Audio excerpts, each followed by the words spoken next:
유대력 니산월, 양력으로는 4월 3일 금요일 자정을 넘긴 시간이었습니다. 국회에 해당하는 사내들인 공의회는 전례가 없는 한밤중에 결국 사형 판결을 결의하게 됩니다. 하지만 로마의 식민 지하에 있었기 때문에 형 집행은 로마 정부의 승인을 받아야 했습니다.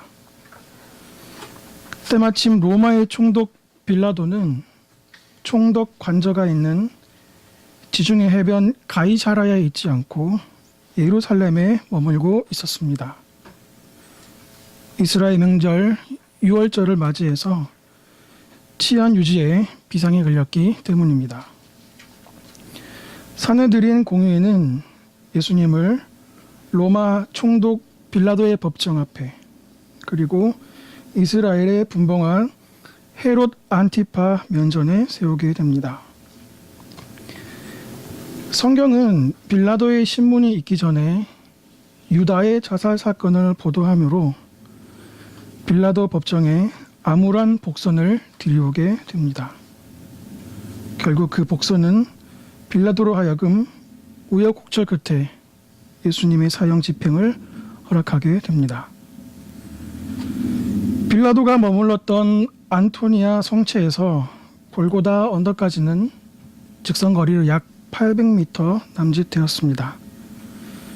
소위 비아 돌로로사라고 부르는 이 슬픔의 길, 고난의 길을 예수님께서는 한 걸음 한 걸음 걷기 시작하셨습니다.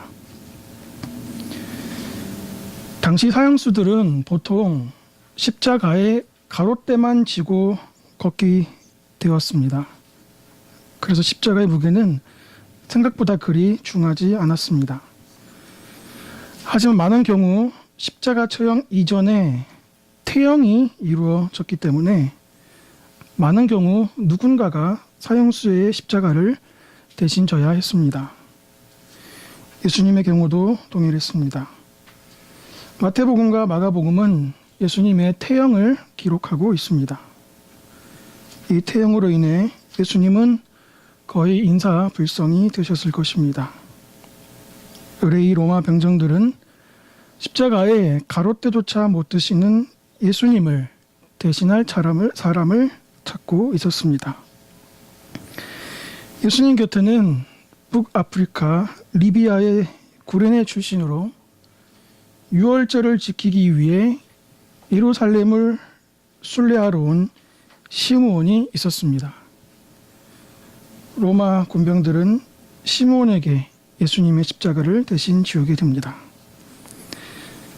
골고다 언덕을 향한 예수님의 발걸음은 다시 시작되었습니다. 그 슬픔의 길, 고난의 길에는 백성과 많은 무리의 여자들이 예수님의 뒤를 쫓았다고 오늘 본문 27절은 말하고 있습니다. 27절, 또 백성과 및 그를 위하여 가슴을 치며 슬피 우는 여자의 큰 무리가 따라오는지라. 누가는 예수님을 따르는 무리들 가운데 여인들의 모습을 주의 깊게 묘사하고 있습니다. 27절, 가슴을 치며 슬피 우는 여자의 큰 무리. 사복음서를 면밀히 읽어보신 분들이라면 누가가 가난에 대해서, 사회적 약자들에 관해서, 특히 여인들에 관해서 많은 주의를 기울이고 있음에 동의하실 것입니다. 아마 누가 자신이 이방인으로 비주류 출신이고 인간의 연약함을 많이 접했을 의사였기 때문에 그리한 것 같습니다. 이러한 누가에게 있어 예수님을 따르는 일단의 여인들이 목격되었습니다. 그리고 그들이 가슴을 치며 슬피 울고 있었다고 누가는 자세히 묘사하고 있습니다. 많은 사람들이 예수님의 모습을 슬퍼하고 비통했을 것입니다. 하지만 누가는 그 많은 사람들 가운데 이 일단의 여인들, 곧 28절이 규정하듯이 예루살렘의 여인들의 흐느낌에 주목하고 있습니다. 왜냐하면 예루살렘 여인들이 취했던 가슴을 치며 슬피 우는 이 두 행위는 사실 일반적인 애도와 슬픔을 넘어서는 조금은 과한 듯하면서 많은 사람들의 이목이 집중될 만한 행위와 단어의 표현이기 때문입니다. 아마도 이 예루살렘의 여인들은 예수님에게 당신의 억울한 재판과 그로 인한 죽음에 우리가 공분하고 있고 우리는 당신에게 연민을 가지고 있다는 사실을 알리기 위해 가슴을 치며 슬피 우는 것 같습니다. 이 여인들은 무리들에게도 지금 이 상황은 무언가 아주 잘못되었으며 자신들은 이 상황에 동의할 수 없다는 그들의 의지를 그들의 행위를 통해서 전하고 있는 것 같습니다. 본문을 대하는 우리 대부분도 이 여인들의 모습에 동의할 것입니다. 만약 저와 여러분이 이 본문의 현장에 있었다면 우리 역시 예루살렘의 여인과 같이 가슴을 치고 슬피 울면서 예수님의 뒤를 따랐을 것입니다. 그런데 이 여인들의 행위에 대해 예수님께서는 실로 놀라운 반응을 보이십니다. 28절 예수께서 돌이켜 그들을 향하여 이르시되 예루살렘의 딸들아 나를 위하여 울지 말고 너희와 너희 자녀를 위하여 울라. 워낙 우문현답의 달인이시고 또 사람들의 질문에 있어 전혀 맥락에 맞지 않는 답변들을 왕왕하셨던 예수님이셨지만 28절에 나타난 예수님의 반응은 너무나 뜻밖의 말씀이라 아니할 수 없습니다. 사실 이 말씀은 예수님께서 빌라도 법정에서 사형 선고를 받으신 이후 최초로 하신 말씀입니다. 동시에 자신의 몫에 트인 십자가도 지지 못하신 만신창이가 된 상황에서 마지막 사력을 다해 몸을 돌이켜 그들을 향해 말씀하신 가상칠언 전의 마지막 말씀이기도 합니다. 나를 위해 울지 말고 너희와 너희 자녀를 위하여 울라. 이 말씀의 뉘앙스가 어떻게 여겨지십니까? 그저 초인의 모습으로 얘들아 나는 괜찮아. 슬퍼하지 마라. 울음을 그치렴. 난 괜찮으니 너희와 너희 자녀를 위해 울라. 라는 식의 어조일까요? 그렇지 않습니다. 여인들을 향한 예수님의 말씀은 이 여인들을 경고하시고 그들의 행위를 구체적으로 수정하시기 위한 맥락 가운데 있습니다.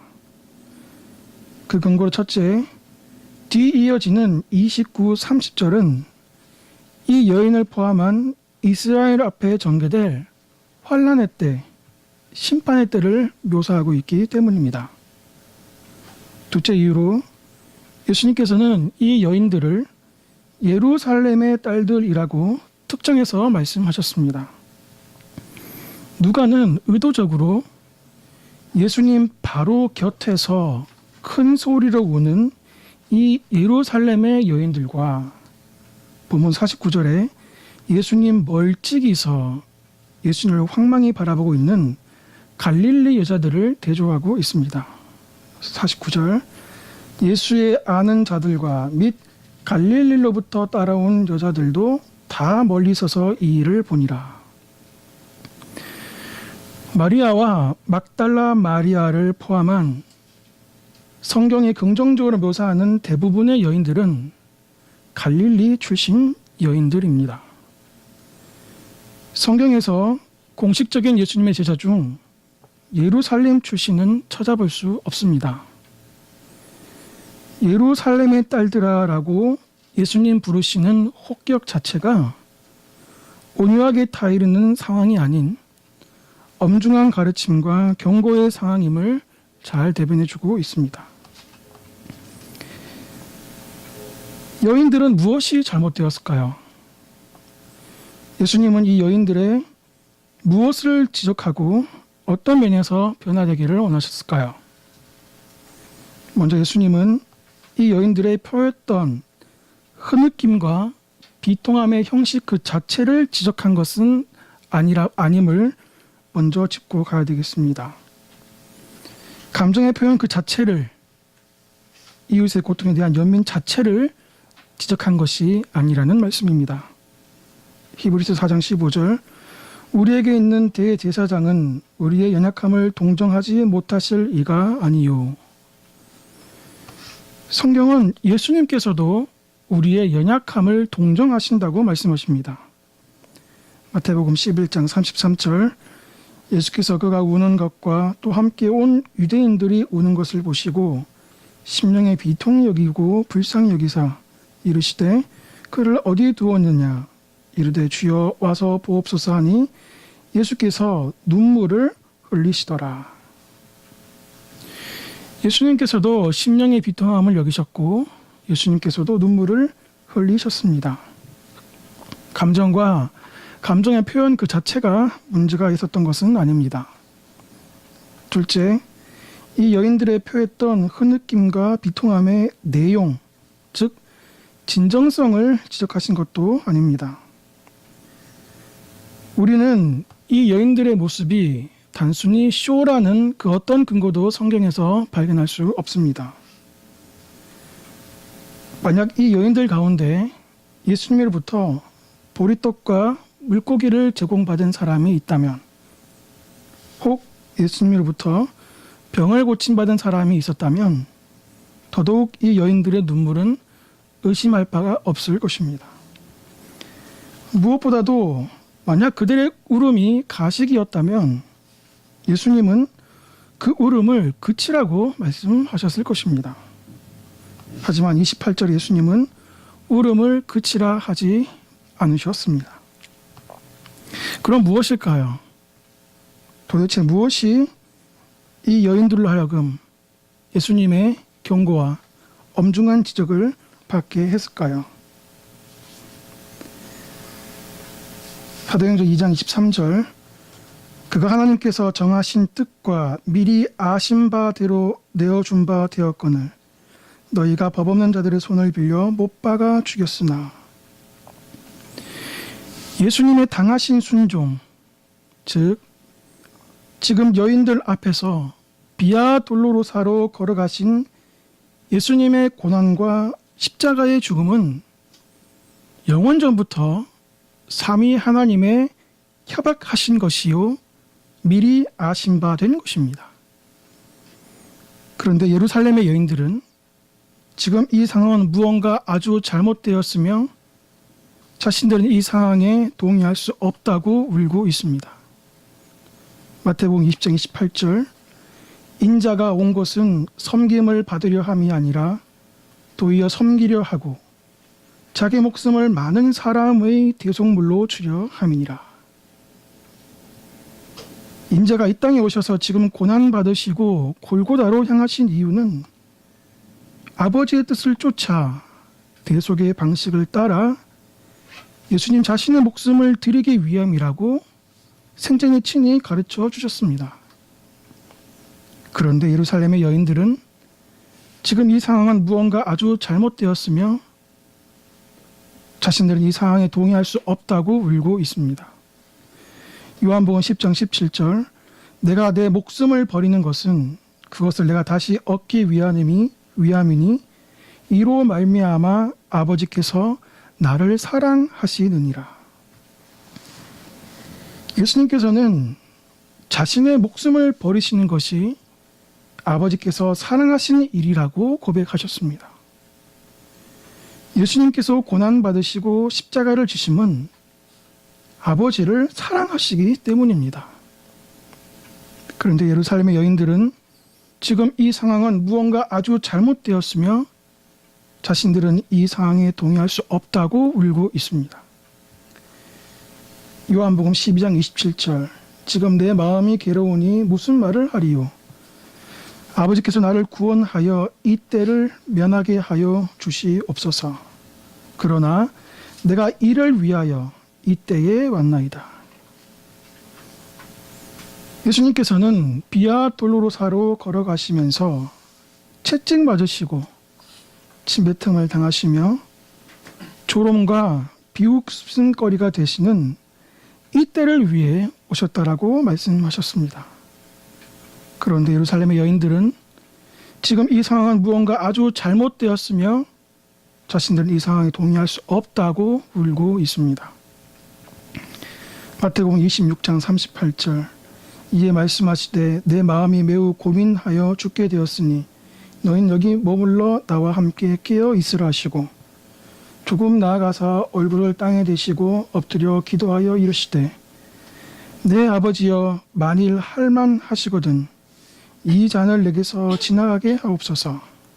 그러나 나의 원대로 마옵시고 아버지의 원대로 하옵소서.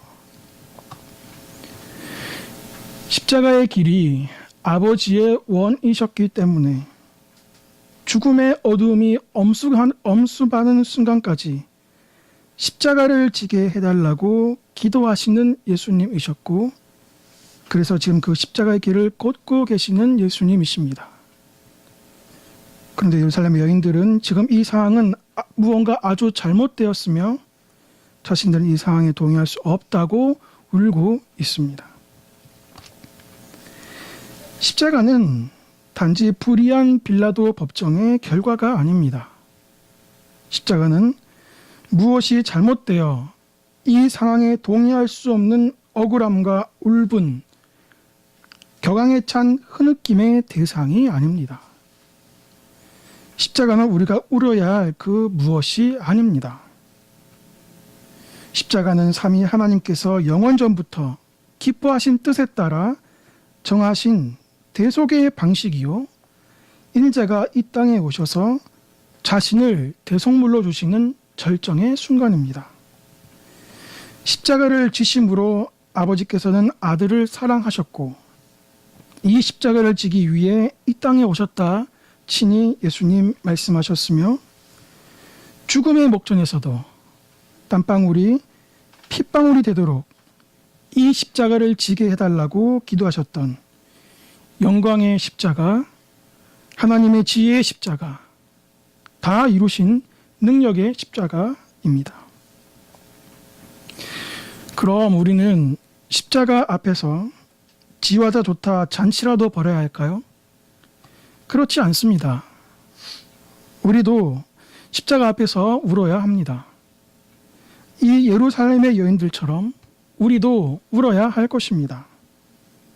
단 십자가를 위해 울 것이 아니라 예수님을 위해 울 것이 아니라 내 자신을 위해 울어야 하는 것입니다. 왜 그렇습니까? 예수님의 십자가는 나를 위한 십자가이기 때문입니다. 예수님의 십자가는 나의 죄로 인한 십자가인 것이기 때문입니다. 우리는 울되 나를 위해 울어야 합니다. 참 생명과 참 생활을 주셨지만 그것을 누리지 못하는 나를 위해 울어야 합니다. 빛의 자녀도 살도록 빛을 주셨지만 어둠의 자녀처럼 어둠을 사랑하는 내 자신을 위해 울어야 합니다. 하늘 곳간에 가득 채워놓는 각양 좋은 은사를 주셨지만 믿지 않고 구하지 못해 취하지 않은 나를 위해 울어야 하는 것입니다. 찬송가 143장 웬 말인가 날 위하여 주 돌아가셨나 이 벌레 같은 날 위해 큰 해 받으셨나 내 지은 죄 다 지시고 못 박히셨으니 내 얼굴 감히 못 들고 눈물 흘립니다. 사랑하는 성도 여러분, 울 수 있어야 합니다. 아니 울어야 합니다. 가슴을 치며 슬피 울어야 합니다. 울되 나를 위해 나의 사랑 없음을 위해 나의 믿음 없음을 위해, 나의 선한 것 하나 없음을 위해 울어야 하는 것입니다. 그래서 예수님 말씀하셨습니다. 예루살렘의 딸들아, 나를 위해 울지 말고 너희와 너희 자녀를 위해 울라.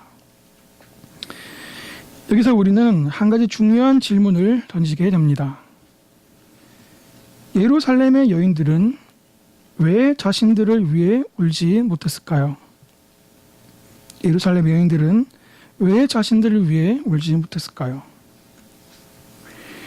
이 여인들은 인류 역사상 가장 십자가에 근접했던 사람들이었지만, 아이러니하게도 인류 역사상 십자가를 가장 멀리했던 사람인들지도 모르겠습니다. 십자가를 눈앞에 두고도 자신을 위해 울지 못했기 때문입니다. 이 여인들은 물리적인 십자가의 거리는 그 누구보다 가까웠지만, 고백적인 십자가, 인격적인 십자가의 거리는 그 누구보다도 멀었던 것 같습니다. 예수님을 눈앞에 두고도 자신을 위해 울지 못했기 때문입니다. 하나님을 아는 지식은 우리 자신을 아는 지식과 불가분의 관계로 연결되어 있습니다. 우리가 참으로 하나님을 알 때 우리는 참으로 우리 자신을 알게 되는 것입니다. 동일한 논리로 우리는 하나님 앞에 서지 않으면 결코 우리 자신을 알 수 없습니다. 결코 우리는 우리 스스로의 자원으로 우리 스스로의 모습을 조망할 수 없으며 반성할 수도 없습니다. 먼저 하나님의 얼굴을 바라보고 나서 거기로부터 내려와 자신을 살피지 않고서는 절대로 자기 자신에 대한 명확한 지식을 얻을 수 없습니다. 마치 십자가 없이 십자가를 바라봄으로 자신을 위해 울지 못했던 예루살렘의 딸들처럼 말입니다. 참된 진리의 사람은 언제나 자신을 하나님을 아는 지식 앞에 두는 사람입니다. 그래서 자신의 의와 지혜와 덕으로 만족하기를 바라는 자신을, 그래서 그것으로 인해 스스로 공연히 우쭐대는 자신의 모습을 끊임없이 발견하는 사람입니다. 그러므로 그런 자신을 위해 끊임없이 우는 사람입니다. 참된 진리의 사람은 언제나 자신을 십자가 앞에 두는 사람입니다. 그래서 자신의 재능에 만족하는 자신을, 자신의 비참한 처지에 대해 무지하거나 상관치 않는 자신의 모습을 끊임없이 발견하는 사람입니다. 그러므로 그런 자신을 위해 끊임없이 우는 사람입니다. 사랑하는 성도 여러분, 우리는 끊임없이 우리 자신을 하나님 앞에, 말씀 앞에, 은밀한 골방 앞에 두어야 합니다. 그래서 끊임없이 우리를 위해 울어야 합니다. 우리는 끊임없이 우리 자신을 십자가 앞에 세워야 합니다. 그래서 끊임없이 우리를 위해 울 수 있어야 합니다. 왜 끊임없이 울어야 할까요? 왜 끊임없이 내 자신을 위해 울어야 할까요? 나를 향한 끊임없는 절망이 없으면 주님을 향한 끊임없는 갈망은 불가능하기 때문입니다. 나를 향한 지고지순한 울음이 없으면 주님께서 주시는 참된 희락의 삶은 불가능하기 때문입니다. 끊임없이 나를 비워야 끊임없이 주님 내 안에 마음껏 사시기 때문입니다. 하덕규 시인의 가시나무라는 시입니다. 내 속엔 내가 너무도 많아 당신의 쉴 곳 없네. 내 속엔 헛된 바램들로 당신의 편할 곳 없네. 내 속엔 내가 어쩔 수 없는 어둠, 당신의 쉴 자리를 뺏고, 내 속에 내가 이길 수 없는 슬픔, 무성한 가시나무 숲 같네. 바람만 불면 그 메마른 가지 서로 부대끼며 우러대고 쉴 곳을 찾아 지쳐 날아온 어린 새들도 가시에 찔려 날아가고 바람만 불면 외롭고 또 괴로워 슬픈 노래를 부르던 날이 많았는데 내 속에 내가 너무도 많아서 당신의 쉴 곳 없네. 내 안에 내가 너무도 많을 때에 나를 위해 울 수 있어야 합니다. 내 자신의 죄를 위해, 내 자신의 무지를 위해, 내 자신의 표독스러운 악함과 결코 꺾이지 않은 것처럼 보이는 은밀한 교만함을 위해 울어야 하는 것입니다. 하지만 사랑하는 성도 여러분, 내 안에 내가 많아서 그런 내 자신의 악함과 약함을 위해 가슴 아파하며 눈물을 흘릴 때 우리 주님은 어떻게 하셨습니까? 우리의 악함과 약함으로 넘어지고 낙심되어 주님 배울 낯 없이 한없는 무겁고 답답한 마음으로 머리를 꿇고 무릎을 꿇고 머리를 숙일 때 우리 주님은 어떻게 하셨습니까? 그 기도의 때마다 우리 주님께서는 언제나 기도의 깊음 가운데 이끄셔서 우리의 모든 무거운 짐을 십자가 그늘 아래 놓게 하셨고 우리의 주홍같이 붉은 죄를 주님의 강에서 씻어 주셨습니다. 그리고 말씀하셨습니다. 시편 103편 12절 동이 서에서 먼 것 같이 우리 죄가를 우리에게서 멀리 옮기셨으며 아비가 자식을 불쌍히 여긴 같이 여호와께서 자기를 경외한 자를 불쌍히 여기시나니 이는 저가 우리의 체제를 아시며 우리가 진토임을 기억하심이로다. 내 자신에 한없이 실망하고 좌절되어 나를 위해 울며 기도할 때 그때마다 주님께서는 잃어버린 한 마리 양을 찾으사 품으시듯 우리를 자신의 품 안에 깊숙이 품어 주셨습니다. 그리고 말씀하셨습니다. 이사야 43장 1절 야곱아 너를 창조하신 여호와께서 이제 말씀하시느니라. 이스라엘아 너를 조성하신 자가 이제 말씀하시느니라. 너는 두려워 말라. 내가 너를 구속하였고 내가 너를 지명하여 불렀나니 너는 내 것이라. 말씀을 정리하겠습니다. 오늘 우리는 가슴을 치며 슬피 우는 예루살렘의 여인들의 행위와 그 행위에 대한 예수님의 일성에 대해서 살펴보았습니다. 예수님께서는 십자가 없이 십자가를 따르던, 그래서 정작 십자가 앞에서 예수님 앞에서 자신을 위해 울지 못하는 예루살렘의 여인들을 경고하셨습니다. 진리의 사람은 늘 자신을 십자가 앞에 세우는 사람입니다. 진리의 사람은 늘 자신을 은밀한 골방에 두는 사람입니다. 그래서 그 십자가 앞에서 밝히 드러나는 자신의 연약한 모습에 끊임없이 슬피 우는 사람입니다. 끊임없는 자신의 절망이 끊임없는 주님의 갈망으로 이어지도록 주께서 우리를 붙드실 것입니다. 끊임없이 자신을 위해 울 때 그때에 끊임없는 주님의 희락을 주님께서는 공급해 주실 것입니다. 사순절을 보내고 있는 우리 모두에게 예수님 친히 말씀하십니다. 예루살렘의 딸들아 나를 위하여 울지 말고 너희와 너희 자녀를 위하여 울라. 기도하시겠습니다. 감사하신 하나님 아버지, 진리의 사람이 되어서 끊임없이 우리를 십자가 앞에, 끊임없이 우리를 말씀 앞에, 끊임없이 우리를 은밀한 골방 앞에 두게 하여 주시옵소서. 말씀이 밝히시는, 십자가가 밝히 드러내는 우리의 연약함으로 늘 끊임없이 울 수 있는 우리의 모습 되게 하여 주시옵소서.